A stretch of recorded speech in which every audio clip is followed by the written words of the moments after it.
ভালো আছি।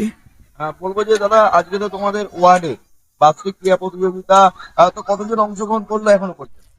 সকাল ফার্স্ট হাফে বাচ্চাদেরই অংশগ্রহণ ছিল প্রায় 300-র উপরে।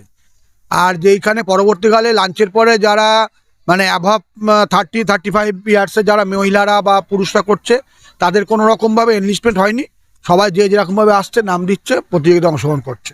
যেখানে আমাদের বাৎসরিক প্রোগ্রাম প্রতি বছরই আমরা এটা করি, এই দিনটাতেই করি, এই 12ই জানুয়ারি দিনটাতেই আমরা প্রতি বছর করি।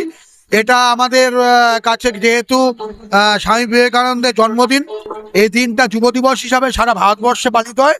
আমরাও এই দিনটাকে যুব মানুষের মধ্যে বা যুব সমাজের মধ্যে একটা উন্মাদনা জাগানো বলুন বা তাদেরকে উৎসাহিত করার জন্যই বলুন, আমরা বিশেষ করে 18 নম্বর ওয়ার্ডে আমরা এই অনুষ্ঠানটা প্রতি বছর করে থাকি।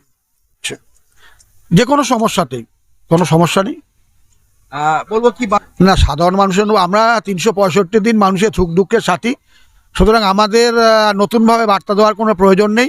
আমরা এটুকু জানি যে মানুষ যখনই আমার সমস্যায় পড়বে, আমাকে যদি না পায়, আমাদের দলের কর্মীরা যারা আছে তারা একদম মানে আমার অভাব পূরণ তারা যথাযথভাবে করে দেয় ওয়ার্ডে।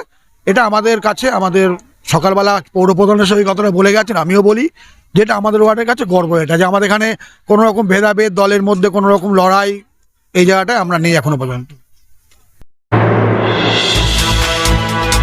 এতক্ষণ আপনারা দেখছিলেন নিউজ বাংলা টিভি। সঙ্গে থাকুন, দেখতে থাকুন নিউজ বাংলা টিভি।